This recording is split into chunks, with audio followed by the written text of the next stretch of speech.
옆에 분들과 사랑의 교제를 나누겠습니다. 인사합니다. 사랑합니다. 축복합니다.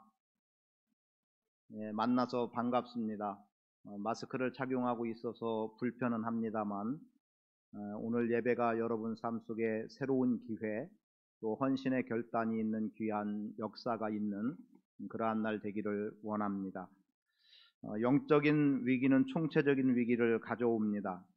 지금 위기적인 것을 계속 말씀드리고 있는 것은 우리가 위기 때문에 그만큼 힘들다라고 하는 표현을 하기보다는 이 위기를 어떻게 극복해 나갈 것인가 라는 건데, 의미를 부여한다면 영적인 위기가 아닌 것이 없겠지만 이번 한 달 동안 드려지는 말씀 속에 가장 커다란 위기라고 본다면 오늘 본문이 말씀하고 있는 대로 하나님과 우리와의 언약의 관계가 깨어지게 되는 위기 속에서 어떻게 다시금 생명의 길을 걸어갈 수 있고 삶을 소유한 자로 살아갈 수 있는지에 대한 말씀이 기록이 되어 있습니다. 영적인 위기라고 말한다는 것은 언약의 파기를 통해서 가져오게 되는 어려움, 사실 언약이 파기됐다는 것은 죽음과도 동일한 겁니다. 그러하기 때문에 본문 말씀은 우리가 죽음에서 사는 길로 나가는 주님 안에서 새롭게 믿음으로 결단하고 헌신하게 되는 계기가 될 것입니다. 앞부분의 내용을 좀 살펴본다고 하면 하나님께서 이스라엘 백성들을 애굽에서 건져내시고 그리고 가나안 땅으로 들이기 위한 여정 속에 있을 때 출애굽기 19장에 보면 하나님께서 모세를 시내 산으로 올라오라고 불러내시고 그에게 계명을 주시는 말씀이 기록이 됩니다. 그런데 그 기록된 내용 속에 우리가 익히 알고 있는 바는 소위 십계명이라고 하는 출애굽기 20장의 말씀을 익숙하게 알고 있습니다. 그런저런 모양으로 말씀이 되어지는 시작에서 이제 하나님의 말씀이 모세에게 다 들려지게 되는 시점에까지 이르게 되는데, 모세는 하나님의 말씀을 받기 위해서 하나님의 부름에 따라 한 산에 오르게 되고, 그래서 산에 올라서 모세는 하나님의 계명의 말씀을 받고 있는데, 이 계명의 말씀은 백성들이 살아갈 길에 대한 말씀입니다. 그런데 땅 아래에 있는 백성들은 어떻게 하고 있어요? 그들은 죽음의 길을 자처하고 있어요. 왜냐하면 그들의 마음속에 지금 모세가 우리가 아는 대로라면 40일 동안 시내산에서 말씀을 받게 되는데, 지금까지 자기들을 인도해 오던 모세가 하나님의 부름에 의해서 잠시 보여지지 않는 건데, 이 보여지지 않는 기간이 40일이라고 하는 것이 무척이나 길었던 거죠. 그러다 보니까 중간에 왜 우리를 인도해 온 모세가 보이지 않느냐, 혹시 산에 올라가서 죽음을 당한 것은 아니냐, 그러면 우리는 이 광야에서 헤매다가 우리의 인생도 끝나는 것은 아니냐, 도대체 하나님께서 우리에게 약속해 주신 젖과 꿀이 흐르는 땅에 들어갈 수 있는 방법이 있기는 한 거냐, 여러 가지 모양으로 혼란스러웠을 겁니다. 그래서 모세를 대변하면서 오고 있었던 아론에게 그들이 요구하는 겁니다. 지금 모세는 보이지 않고 어찌 된지를 모르니 우리를 가나안으로 인도할 신을 우리에게 보이라는 겁니다. 이렇게 해서 나오게 된 것이 소위 금송아지라고 하는, 그래서 출애굽기 32장은 금송아지 사건이라고 하는 제목을 붙여놓고 우리가 보고 있습니다. 이렇게 된 상황이 결국 이스라엘 백성들은 죽음의 위기를 맞이하게 된 건데, 지금 모세가 하나님께로부터 이미 율법의 말씀 계명은 다 받고 있어요. 지금 읽은 15절의 말씀에도 보니까 두 증거판이 그의 손에 있었다라고 말하죠.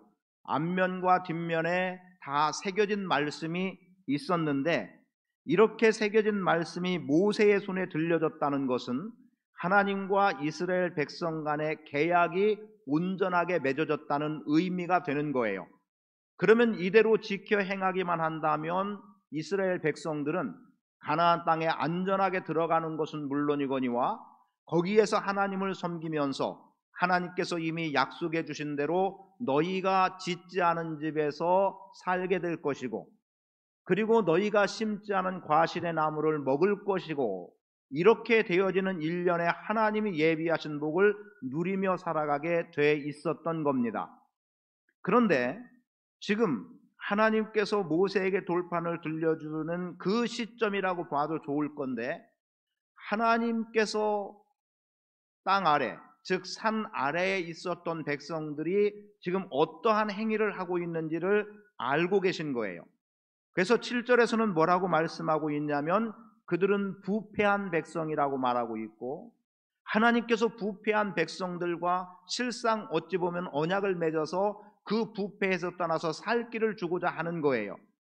그리고 9절에 보면 목이 뻣뻣한 백성이라고 이렇게 말하고 있죠. 그렇게 표현된 것은 본래 사람이 그러한 모습이기도 하지만, 지금 하나님께서 생명의 길을 보여주시는 율법의 말씀, 계명을 모세에게 주고 있는데, 백성들은 하나님이 주시고자 하는 생명과는 상관없는 그들의 길, 특히 하나님 앞에서 가장 가증하다고 여겨질 만한 우상을 만들어 섬기고 있는 모습을 보게 되는 겁니다. 여호수아의 말대로라고 하면 어떤 노래소리인 거예요. 노래소리가 들리는데, 그런데 모세가 보니까 이 노래소리가 어떤 겁니까? 승전가도 아니고, 패배해서 그들이 이제 우리는 끝난 인생이 아닌가, 그래서 서러워서, 혹은 그것 때문에라도 그들이 고통스러워서 부르는 노랫소리가 아니라, 요 말씀이 좀 더 강하게 나가면 광란의 춤을 추는 노래가 되는 겁니다. 그래서 이런 부분에 대해서는 뭐라고 말해주고 있냐면, 지금 모세를 통해서 되어지는 이 내용 속에서 결국 이스라엘 백성들은 금송아지를 만들어 놓고 광란의 춤을 추며, 사실은 이 광란의 춤이라고 하는 이 노래와 관계된 것은 좀 더 깊이 들어가 보면 성적인 부도덕으로 나가는 데까지 가고 있는 내용이 되는 거예요. 그러니까 아주 악한 행위를 함으로 인해서 하나님께서 그들을 용납하기가 어려울 지경까지 백성들은 치닫고 있었던 겁니다. 그래서 하나님께서 부패하고 목이 뻣뻣한 백성들을 진멸하려고 했던 내용이 10절에 기록이 되어 있고, 그래서 이제 모세가 하나님 앞에 기도하고 있죠. 하나님, 이들은 당신의 백성이 아닙니까? 당신이 이들을 애굽에서 건져내서 젖과 꿀이 흐르는 가나안 땅으로 인도하겠다고 말씀하지 않았습니까? 그런데 지금 이들이 이 광야에서 죽게 된다면 원수들이 얼마나 기뻐하겠습니까? 그리고 하나님의 명예는 어떻게 될 것이며 하나님의 존재 자체가 누구에게 드러날 수 있겠습니까? 라는 거예요. 그러면서 모세는 강력하게 기도하죠. 내 이름을 생명책에서 지워달라는 거예요. 사실은 생명책에서 지워달라는 요청은 그들이 갖고 있는 배경을 본다면 생명책에 이름이 기록이 되어 있다는 것은 살아있는 존재예요. 그런데 이름이 지워진다는 것은 죽었다는 거죠. 죽었기 때문에 이름을 지우는 거예요. 그러면 어찌 되는 겁니까? 모세는 자기의 죽음과 맞바꿔서 이스라엘 백성들을 살기를 원하고 있었고, 그게 지도자 모세의 중심이었고 하나님께 간구하는 모습이었습니다. 위기가 삶의 불안을 가져오는 것 같지만, 사실 오늘 본문의 말씀에 보면 불안이 삶의 위기를 가져왔습니다. 무슨 말이냐면, 우리는 어떤 위기 속에 있으니까 이 위기를 어떻게 극복해 나갈까? 혹시 이 위기가 우리로 하여금 패망의 길로 가게 하는 것은 아닐까? 내가 이것 때문에 병이 든다거나, 아니면 재산이 다 상실된다거나, 아니면 심지어 죽기까지 할 것 아닌가라고 하는 염려가 생길 수도 있는 거지만, 오늘 본문을 통해서 본다면 이스라엘 백성들은 이와는 반대예요.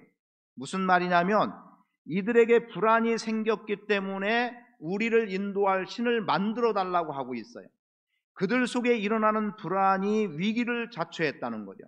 그리고 그 위기 때문에 결국은 그들은 또 죽을 상황에 놓이게 되는 것들을 보게 됩니다. 위기가 그들로 하여금 금송아지를 만들었고, 하나님의 진노가 임하게 됐고, 하나님의 맹렬한 진노는 그들을 쓸어버리겠다, 즉 다 진멸하겠다라고 말씀하고 있어요. 그러면 죄와 관계된 부분에서 우리가 여기서 한 번쯤 기억해야 될 것, 죄는 죽음이라는 결과를 가져온다는 거죠. 실제로 온 백성 이 땅에 살아있는 모든 생명 있는 자들은 다 호흡 있는 자들은 쓸어버렸던 사건이 창세기 홍수 사건을 통해서 우리에게도 이미 보여주셨습니다. 그렇다면 지금 하나님의 진노는 그들을 진멸하고도 남는 정도가 됐어요. 여러분, 오늘 본문 말씀을 대하면서 먼저 드리고자 하는 것은 결코 하나님을 배반하지 않아야 된다는 겁니다. 우리가 살아가면서 하나님을 배반할 일이 어디 있겠냐, 특히 의도적으로야 하나님을 배반하겠느냐라고 말하기 쉽지만 사실 오늘 우리 속에서는 얼마나 많이 하나님을 배반하고 있는지 모릅니다.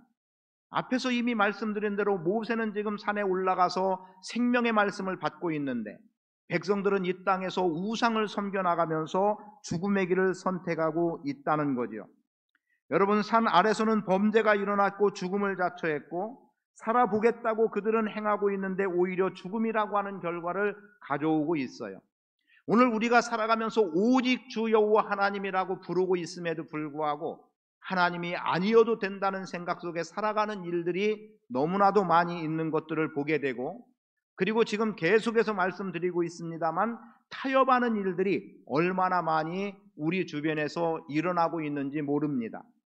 그래서 하나님이어도 좋고 세상이어도 좋다는 거죠. 하나님이어도 좋고 다른 우상이어도 좋다는 거예요.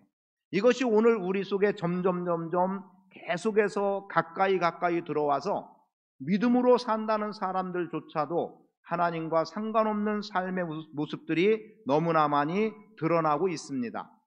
다만 이 시간은 여기에 초점을 맞추는 것이 아니라 배반하지 말자, 이 한 말씀과 더불어 이제 그 속에서 우리가 진정으로 보기 원하는 첫 번째는 하나님의 약점을 보십시오.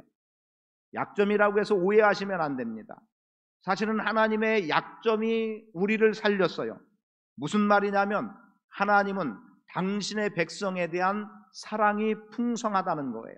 그 사랑이 약점처럼 여겨지는 거예요. 그래서 어떤 사람들이 또 그렇게 행하기도 하죠.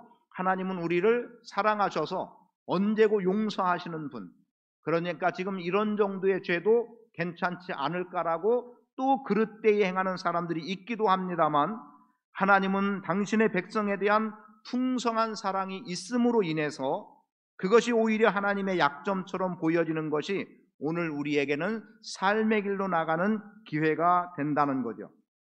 여러분, 하나님이 나의 하나님이라고 고백하며 나의 하나님이라고 선언하고 나가는 사람들에게 대해서 하나님은 당신의 백성인 나를 돌보아 주시는 하나님입니다. 물론 여기서 조금은 여유 있게 가본다면 우리가 살아가면서 어떻게 죄 없이 살겠습니까? 정말 죄를 하나도 짓지 않고 살아가는 사람은 없기 때문에 여기서 오늘 우리는 당신의 백성에 대한 사랑에 풍성하신 하나님, 그분으로 인해서 내 삶이 보다 더 풍요로워질 수 있음과, 지금 비록 내가 죄 가운데 있을지라도 하나님은 나를 용서하시고 여전히 당신의 백성의 자리에서 하나님의 은혜를 입은 자로 살아갈 수 있도록 해주시는 용서의 하나님을 발견해야만 합니다. 그리고 실제 예수님은 어땠습니까? 자기 백성을 그들의 죄에서 구원할 자라고 하는 이름으로 오셨던 것, 이게 하나님의 사랑이고 하나님의 용서의 방법인 거예요. 그럼 이제 오늘 본문의 내용을 드리도록 합니다. 오늘 본문 말씀 속에서는 제목을 통해서도 여러분에게 드린 대로 오늘 여호와께 헌신이에요. 오늘 여호와께 헌신. 어제의 헌신이 오늘까지 이어온다면 오늘의 헌신이라고 하는 것이 굳이 필요하지 않겠다라고 생각하는 분들이 있을 수 있겠지만, 여러분, 저는 헌신의 개념을 늘상 표현하는 건 그거예요. 어제의 헌신보다 한 단계 더 높은 차원의 헌신이 우리에게 요구되어진다는 거죠. 그래서 우리는 어제 헌신했으니까 또는 지난해에 헌신했으니까 그대로 가자가 아니라 거기에서 한 걸음 더 진보한 그러한 헌신이 오늘 우리 믿음의 사람들에게는 필요합니다. 그런데 혹시 돌아보십시오.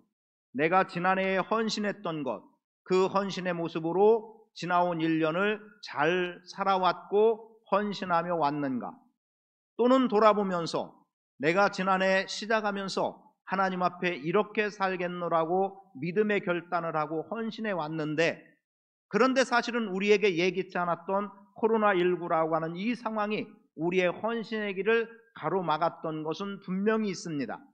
그럼에도 불구하고 그 환경에서 내가 얼마나 헌신을 하면서 몸부림치면서 왔는가, 또는 전혀 헌신하지 못한 가운데 놓여 있었는가도 돌아보기를 원합니다. 그리고 그 속에서 분명한 것은 오늘 내가 하나님 앞에 헌신해야 되는 거예요. 오늘 헌신이 아니면 아무런 소용이 없다라고 말씀드리는 것이 혹 지나치게 들릴지 모르겠습니다만 오늘이어야 되고 지금이어야 됩니다. 이제 그 말씀을 드리기를 원하는 거예요. 지금 말씀대로 이스라엘 백성들은 금송아지를 만들어 놓고 광란의 춤을 추면서 즐겼습니다.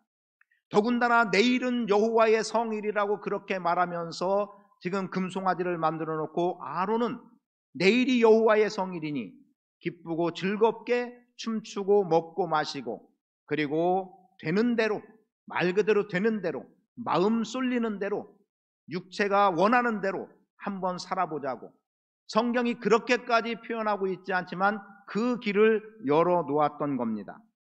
그렇게 됨으로 인해서 하나님의 진노가 임할 수밖에 없었고 모세를 통해서 그래도 살 기회가 주어졌는데, 단적으로 말하면 모세가 이런 요청을 하고 있습니다. 여호와의 편에 설 자가 누구냐? 자, 지금 모세와 여호수아를 제외한 모든 백성은 사실상 여호와의 편에 서 있지 않았던 겁니다. 왜요? 산 위에 올라간 것은 모세였고, 그리고 그 아래쪽에서 모세의 종으로 있었던 여호수아는 어느 정도 선에서 있었던 겁니다. 그래서 같이 내려오던 일정의 과정이 있었단 말이죠. 그러면 모세와 여호수아를 제외한 모든 백성들은 지금 금송아지 사건 앞에 누구 하나 자유로울 수 없었던 사람이었고, 그들 모두에 대해서 하나님이 말씀하신 대로라고 하면 모기법보단 백성이고 부패한 백성임을 부정할 수 없었다는 거죠. 이런 속에서 하나님께서 모세의 기도를 들으심으로 인해서 기회가 주어진 건데, 여호와의 편에 설 자를 지금 요청하고 있는 거예요.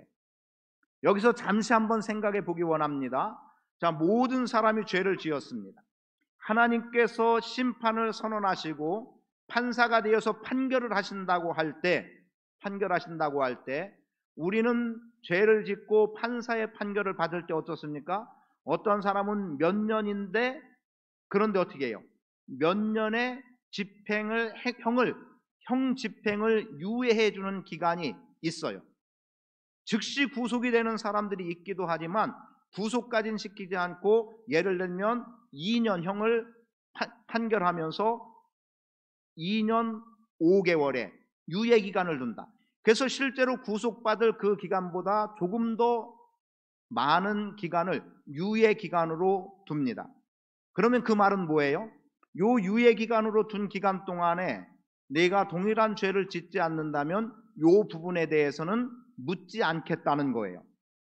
그러면 지금 여호와의 편에 설 자 누구냐라고 하는 이 말의 그 시간으로 볼 때 그게 몇 분인지 몇 시간인지 성경은 그것을 말해주지 않기 때문에 우리가 판단하기는 어렵지만, 분명한 것은 모세가 여호와의 편에 설 자가 누구냐고 물으면서 그들로 하여금 내게 나오라고 할 때 모세 앞으로 나가는 자들은 사실상 유예되는 자들이고 사는 기회를 얻는 자들이 된다는 거죠.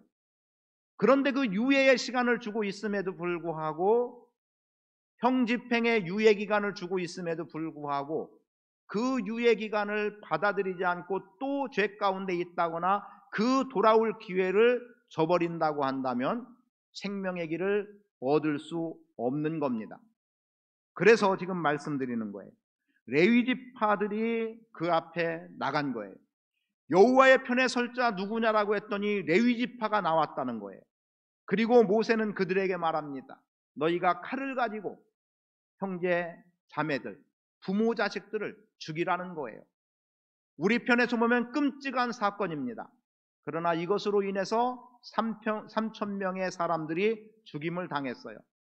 엄밀히 말하면 이 3천 명은 이스라엘 모든 백성, 즉 산 아래에 있었던 모든 백성들의 죽음과도 같은 겁니다. 그런데 하나님께서 모세를 통해서 여호와의 편에 설 자를 불렀고, 그 여호와의 편에 서는 자가 비록 칼을 휘두르는, 그래서 형제자매를 죽이게 되는 사건으로 나와서 우리 쪽에서는 끔찍하게 여겨질 것 같지만 모든 백성의 진멸이 차단되고 있다는 겁니다. 그래서 나머지의 백성들이 살 수 있는 기회를 갖게 됐고, 그 일에 대해서 하나님이 무엇라고 선언하십니까? 오늘 여호와께 헌신했다라고 말하고 있습니다. 하나님의 진노를 멈추게 하는 거예요. 여러분, 하나님의 진노가 유예되는 이때에, 즉 회개하라는 선언이 들려지거나 여호와께로 돌아오라는 말씀이 선포되거나 또 내 귀에 들려질 때 우리는 즉시 하나님께로 돌아서야 합니다. 지금 우리가 겪고 있는 이 어려움의 현실, 아니 모든 사람이, 전 세계 사람이 다 동일한 어려움을 겪고 있는 것 아닙니까? 라고 말하는 이 속에서도 믿음의 사람들은 여기에서, 그러면 온 인류가 다 고통을 받아야 되는 이 고통의 문제가 우리가 하나님 앞에 회개할 것이 있지는 않은지 돌아봐야 될 필요는 분명히 있다라는 겁니다. 그러하기 때문에 오늘 위기 속에 오늘 하나님 앞에 헌신하며 나가는 믿음의 결단은 우리 모두에게 필요한 것입니다. 그리고 오늘 우리에게 철저한 헌신이 있어야 합니다. 그런 레위지파의 헌신을 보겠어요. 레위지파는 창세기 34장에 보면 야곱의 12아들 그리고 딸 하나가 있었습니다. 디나죠. 디나가 지금 야곱과 그의 가족 모두가 다 세겜 성읍에 머물고 있을 때 디나가 그 땅의 딸들을 보기 위해서 나갔어요. 그러니까 자신들이 안전하다고 여길 울타리를 디나가 벗어났던 겁니다. 그냥 생각해 봤어요. 왜 굳이 거기에 그 땅의 딸들이라고 표현했을까? 그냥 혼자 이건 뭐 의미를 두려고 한 게 아니라 왜 굳이 그랬을까? 아마 여성들의 심리가 그런 것 같아요. 내가 더 이쁜가? 이 땅의 여자가 더 이쁜가? 아마 궁금했던 것 같아요. 그죠? 여자분들이 되게 그렇잖아요. 그러니까 여성들이 되게 그런 거 봐서는, 그래서 굳이 딸들을 보러 갔다는 것 때문에 그런 생각을 하면서 그냥 혼자 좀 웃음을 지었었는데, 그렇게 해서 나갔던 것 같아요. 그런데 디나가 예뻤을까요? 아니면 예쁘다. 아니면 못생겼을까요? 아마 예뻤던 것 같죠. 왜냐하면 그 땅에, 세겜 땅에 휘 족속 하몰의 아들 세겜이 디나를 보고 반해버린 거예요. 소위 첫눈에 반했죠. 첫눈에 반하고 하지 못할 행위를 한 거예요. 아마도 어쩌면 추장이라고 하는 권위가 혹은 그 위치가 얼마든지 가능하게 만들었던 일이기도 했을 겁니다. 그런데 디나를 강간했어요. 성경이 그대로 표현하고 있어요. 이제 이것이 야곱의 귀에 들려졌지만 야곱은 떠돌이 인생으로 오는 거예요. 아직까지는 가나안에 정착하기 전이기 때문에. 그래서 거처를 옮기고 하는데 다른 사람들의 성읍에 자기들이 들어와 있는 거기 때문에 여기서 자신의 감정을 폭발할 수도 없고 어떻게 할 수가 없는 거예요. 말 그대로 약자인 거예요. 그리고 아들들은 양떼를 치기 위해서 떠나 있었던 겁니다. 그래서 아들들이 돌아오기까지 기다렸어요. 그리고 기다리고 그 사실에 대해서 아들들도 알게 되죠. 그때에 시몬과 레위라고 하는 야곱의 둘째, 셋째 아들이에요. 이 둘째, 셋째 아들이 어떤 행위를 하고 있냐면, 지금 하몰이 아들 추장과 함께 야곱에게 찾아와서 요청합니다. 당신의 딸들을 우리에게 주면 우리와 통혼합시다. 그래서 우리가 함께 살자는 거예요. 그런데 야곱의 아들들이 어떻게 반응을 보여요? 우리가 우리의 누이를 당신에게 줄 수 없습니다. 그것은 수치가 될 수밖에 없는 겁니다. 하지만 당신들이 다 남자들이 할례를 받는다면 우리가 당신들과 한 민족으로 살아갈 수 있습니다. 성경 그대로의 표현입니다. 창세기 34장에 나와 있어요. 그렇게 해서 이제 그 말을 좋게 들은 하몰과 세겜 추장, 부자가 아니죠. 이들을 통해서 세겜 족속 모두가 다 할례를 받은 거예요. 그리고 3일쯤 됐을 때, 그들에게 고통이 극대화됐을 때 시므온과 레위가 칼을 가지고 가서 그 남자들을 다 죽여버립니다. 그래서 한 족속이 멸해진 거예요. 이것은 야곱에게 너무 충격이었고 사실은 야곱에게 고통으로 남게 됐어요. 이것이 계기가 돼서 창세기 49장에 보면 야곱이 그의 아들들에게 유언을 하는데 사실상은 축복이라고 말해도 좋아요. 왜요? 아버지가 자식들에게 축복하는 사건들, 그 복은 그대로 자식들에게 이어졌던 겁니다. 야곱이 형 에서를 속이고 아버지 이삭을 속여서 장자의 축복을 받아 누리게 된 이유가 거기에 있어요. 그것을 알고 있는 야곱이 어떤 자식을 저주하겠습니까마는 노골적인 저주라는 표현이 시므온과 레위에 대해서 기록이 되어 있습니다. 다른 자들은 축복이라는 용어를 쓰지 않았어도 축복과 관련한 축복이 주어지고 있는데 지금 창세기 49장 5절에 가면 이렇게 기록합니다.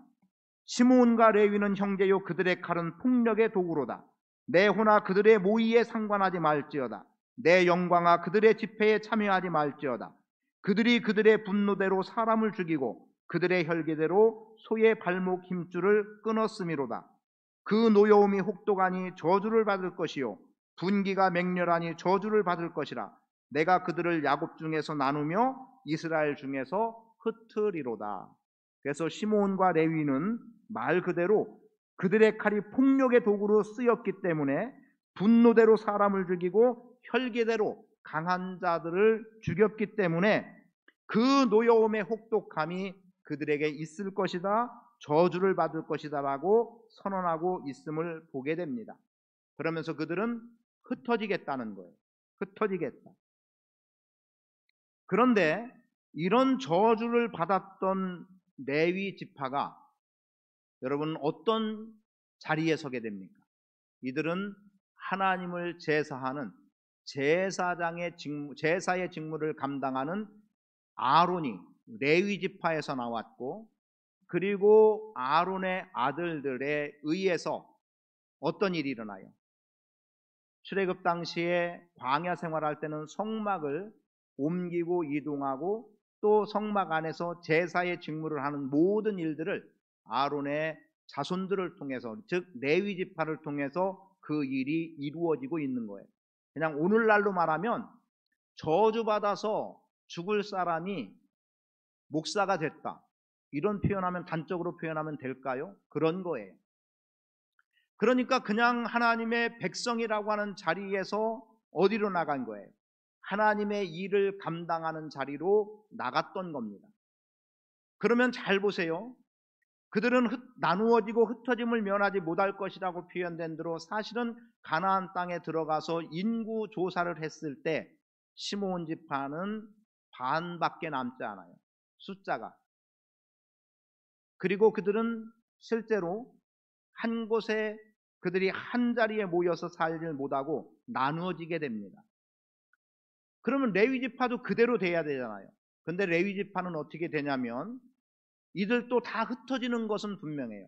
왜냐하면 다른 지파들의 성읍에 뿔뿔이 흩어져서 거기에서 제사장의 직무를 감당하는 자리에 서게 되더라는 겁니다. 그런 창세기 49장의 저주가 레위 지파에게는 결과적으로 최종적으로는 축복의 자리에 오르게 됐던 거죠. 그럼 이 자리에 오르게 되는 중간에 뭔가가 분명히 있는 건데 그게 바로 오늘 본문의 말씀이에요. 모든 백성이 저주받아 죽게 될 그 시점에 지금 여호와께 헌신한 레위 지파는, 레위 자손들은, 그래서 여기서 이 헌신이 결과적으로 그들은 하나님의 백성으로서의 삶을 살아감에 있어서 조금도 부족함 없는 자들로 살아가는 계기가 되고 있다는 겁니다. 여러분, 힘들고 어렵게 들려지나요? 자, 주의해서 들어야 될 게 그거예요. 반드시 우리에게 기회는 있다는 겁니다. 저주받은 인생으로 살게 됐던 우리가 축복의 자리에 올라오게 된 그 중간 과정에는 무언가 분명히 그리 될 만한 계기가 있다는 거예요. 그게 바로 오늘 여호와께 헌신입니다. 저는 여러분들이 실제 우리 모두는 다 하나님께 복받은 자로 선 것 아닙니까? 저주받은 인생이, 즉 죄의 삭슨 사망이라고 선언된 우리가 이제 복의 자리, 영생의 자리에 오르게 된 것은 그 중간에 예수 그리스도의 십자가의 사건이 우리에게 구원의 길로 이끌어 드렸던 것, 이 복 우리가 다 누리고 살아가요. 그리고 거기서 더 나아가서 제가 개인적으로 갖고 있는 말씀 중에 하나가, 붙들고 있는 말씀 중에 하나가 구속이라고 하는 내용과 더불어 구원받은 무리 가운데 지명하여 불러서 구체적으로 하나님의 일을 감당할 수 있는 사명의 자리에 서게 하는 것, 저는 우리 모두가 그 자리에 있어야 된다고 보는 거예요. 여러분, 구원받은 것으로 만족하는 인생이 아니라 구원받은 자로서 이제 하나님께 헌신하여 하나님께 쓰임받는 인생으로 살아갈 수 있어야 된다는 거죠. 그리고 이것이 오늘 우리에게 주어지는 위기를 기회로 만드는 것이고 복의 길로 만드는 계기가 되는 겁니다. 그런 기왕에 칼이라는 말이 나왔으니까 한번 생각해 볼까요? 창세기 34장에서 일어났던 디나 사건은, 약간 앞에서 제가 32장이라고 했던 것 같네요. 34장에서 일어나고 있었던 이 디나의 사건에서 시몬과 레위는 칼을 가지고 사람을 죽이는 데 썼어요. 그리고 그것은 저주를 불러왔습니다. 그러나 여호와의 편에 설 자라고 부름받고 여호와께 헌신되게 쓰였던 그 칼은 비록 형제 자매를 죽이고 아버지와 자식을 죽이는데, 즉 자기 동료를 죽이는데 쓰였던 칼이었고, 그 칼이 그렇게 동료를 죽였지만 결국은 그것은 죄를 차단하는 결과였고 하나님의 진노를 더 이상 백성들에게 미치지 않도록 막아내는 역할을 했고, 그래서 하나님은 오히려 그 일에 대해서 여호와께 헌신이라고 말하고 있고, 29절에 모세가 이르되 각 사람이 자기의 아들과 자기의 형제를 쳤으니 오늘 여호와께 헌신하게 되었느니라. 그가 오늘 너희에게 복을 내리시리라. 복받을 자리에 서게 됐다는 겁니다. 그래서 신명기 33장 말씀을 조금 읽어드리겠습니다. 8절에 보면 레위에 대하여는 일러스되, 이건 모세의 축복입니다. 야곱의 축복은 창세기 49장에서 저주로 나오지만 모세의 축복은 이렇게 말씀해요. 레위에 대하여는 일러스되 주의 둠밈과 우림이 주의 경건한 자에게 있도다. 레위 지파는 경건함을 말합니다. 주께서 그를 마사에서 시험하시고 무리바 물가에서 그와 다투셨도다. 그는 그의 부모에 대하여 이르기를 내가 그들을 보지 못하였다 하며 그의 형제를 인정하지 아니하며 그의 자녀를 알지 아니한 것은 주의 말씀을 준행하고 주의 언약을 지킴으로 말미암음이로다. 이 말이 무슨 말이냐면, 형제 자매를 알지 못하고 인정하지 못하고 자녀도 알지 못하고 이런 불안당 같은 인생이라고 말하는 것이 아니라 여호와의 말씀을 준행하고 주의 약속을 지키기 위해서 죄와는 단절된 삶을 살아갔다는 거예요. 의의 길에 헌신했다는 겁니다. 그래서 주의 법도를 야곱에게, 주의 율법을 이스라엘에게 가르치며 주 앞에 분향하고 온전한 번제로 주의 제단 위에 드리리로다. 여러분, 제사하는 자리에 서게 했어요. 여러분, 예배하는 자리에 서게 하는 겁니다. 그리고 여호와여 그의 재산을 풍족하게 하시고 그의 손의 일을 받으소서. 그를 대적하여 일어나는 자와 미워하는 자의 허리를 꺾으사 다시 일어나지 못하게 하옵소서. 여러분, 약속으로 붙잡으세요. 신명기 33장 8절부터 11절까지 레위에 대해서 주신 말씀을, 그것은 요즘 목사님에게나 해당하는 겁니다. 선교사들에게나 해당하는 겁니다. 사역자들에게나 해당하는 겁니다 라고 전가시키지 마시고 이 말씀을 여러분의 말씀으로 꼭 붙잡으십시오. 그래서 언약을 지키고 말씀을 준행하는 자가 되시고 온전한 번제를 제단 위에 드림 같은 온전한 예배자가 되시고, 그런 삶을 살아갈 때 하나님께서 재산을 풍족하게 하신다는 거예요. 물론 저는 꼭 여기다 초점을 맞추려는 건 아니지만 사실 우리가 바람은 뭐예요? 이 땅에서 살아가면서 사실은 예수 믿고 구원받은 자로 살아가면서 풍족한 인생을 바라는 건 누구나 다 있지 않습니까? 재산을 풍족하게 하시고 그의 손에 일을 받으소서. 사역의 일도 내가 먹고 살기 위해서 힘쓰는 모든 내 손으로 수고하는 모든 것 하나님이 받으시면 복으로 갚아 주시는 거예요. 그리고 대적하여 일어나는 자 미워하는 자의 허리를 꺾으라는 겁니다. 나를 대적하는 자 허리를 꺾어라. 무슨 말입니까? 허리가 꺾이면 그것으로 인생은 끝인 거예요. 그러면서 다시 일어나지 못하게 하라는 겁니다. 그러면 여러분 어떻게 해야 될까요? 하나님께서 여러분의 원수를 막아주신다는 겁니다. 우리가 누구를 저주하듯이 저 사람 죽게 하세요, 허리 꺾어줘, 이렇게 기도할 사람 없지 않습니까? 그 말은 무슨 말이겠습니까? 대적자들을 막아주시는 하나님이라는 거죠.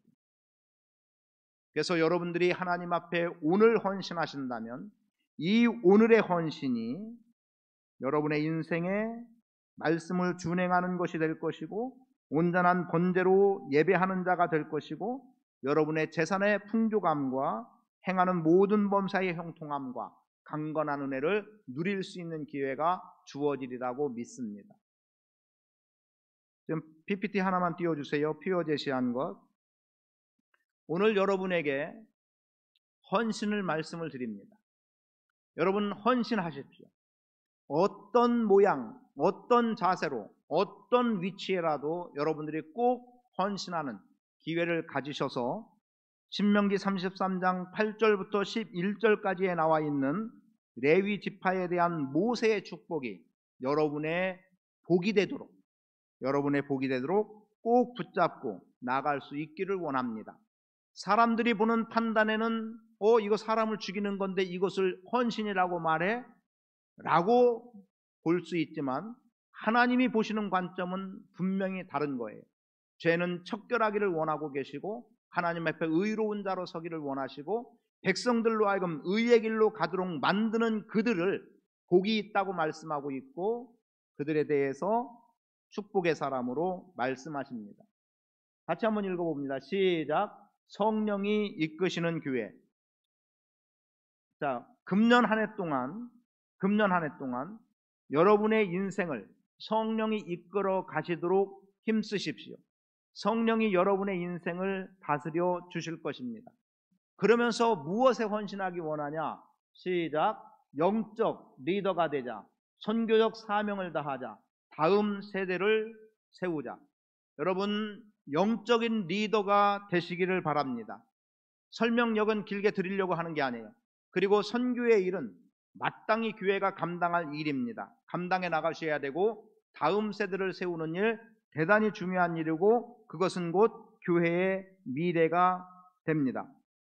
그래서 이런 일을 감당하기 위해서 여러분들에게 제가 어느 날 요청을 할 거예요. 그래서 이 훈련에 참여하시라고, 그리고 자원을 받기도 할 겁니다. 그래서 리더를 세우는데 어떤 리더냐면 가르칠 수 있는 리더를 금년에 세우는데 중점을 둘 겁니다.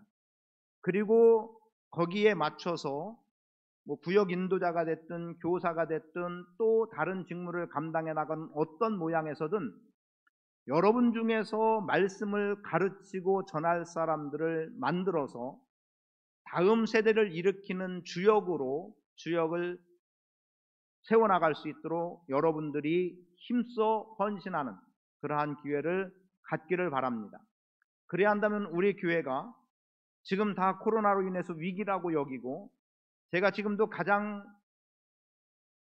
위기로 갖고 있는 마음 중에 하나는 10년 후에, 짧으면 5년이에요. 10년 후에 교회 학교 아동부가 한국 교회에서 얼마나 남을 수 있을까? 우리 교회만을 말하는 게 아니에요. 거기에 대한 위기감을 가장 크게 갖고 있습니다. 사실 우리 기성장년 세대는 코로나 상황 지나면 다시 나와요. 거의 다 회복될 겁니다. 그러나 지금 자녀 세대의 회복은 좀처럼 쉽지 않을 거라는 예상이 돼요. 그러면 5년, 10년 후에 과연 한국 교회에 교회 학교, 유치부, 아동부 혹은 학생부가 얼마나 남을까? 그렇게 본다면 이것은 교회 미래와 직결되는 겁니다. 10년 후에, 10년 후. 길지 않습니다. 그래서 지금 여러분들이 헌신하셔야 됩니다. 그 헌신을 통해서 하나님의 영광을 온전히 드러내는, 그래서 말씀 사역자들을 만드는 일에 힘을 기울일 겁니다. 그 일에 여러분들이 전적으로 헌신해 주시기 바라고, 그리고 선교적인 일 잘 감당하세요. 남선교회, 여선교회는 선교하는 일에 전념하십시오. 단순히 교회에서 청소하고 봉사하는 것이 남선교회, 여선교회가 아닙니다. 선교해야 선교회입니다. 선교해야 남선교회고 선교해야 여선교회예요. 꼭 선교하십시오. 그리고 개인적으로 1,000원이어도 좋고 10,000원이어도 좋습니다. 헌신하는 일에 힘을 기울이시고, 지금 매달 할 수 있도록 약정해서 드릴 수 있게 해놓은 기본적인 헌금 있죠. 선교, 건축, 구제, 장학, 이러한 일에 여러분들이 힘을 모아주시기를 바랍니다. 그리고 끝으로 이 일이 분명히 우리의 다음 세대가 세워지는, 분명하게 작용하는 아주 중요한 계기가 될 겁니다. 그래서 성령이 여러분을 이끄셔서 영적 지도자가 되시고, 성령이 여러분을 이끄셔서 선교적 사명을 감당하는 자가 되시고, 성령이 이끌어 주셔서 우리의 다음 세대를 세우는 자로 설 수 있기를 축복합니다. 이 시간 함께 기도하겠습니다.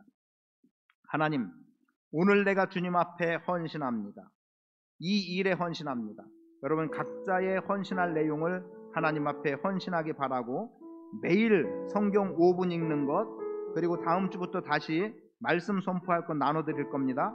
매일 말씀 선포하며 나가는 일들 감당해 나가고, 가정교회도 잘 정착될 수 있도록 가정에서 예배하는 일 한 번 한 번 시도해 나갈 수 있기를 바랍니다. 이 일에 오늘 내가 헌신합니다.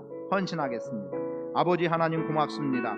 주시는 바 은혜 가운데 서기를 원합니다. 주님 영광 나타내 주시고, 오직 주 여호와로 만족하는 인생적으로 은혜 주옵소서. 아버지 하나님, 레위지파가 여호와 앞에 헌신한 것처럼 오늘 우리가 주님 앞에 온전히 헌신함으로 나가고자 합니다. 영광 나타내 주시옵소서. 은혜로 함께해 주옵소서.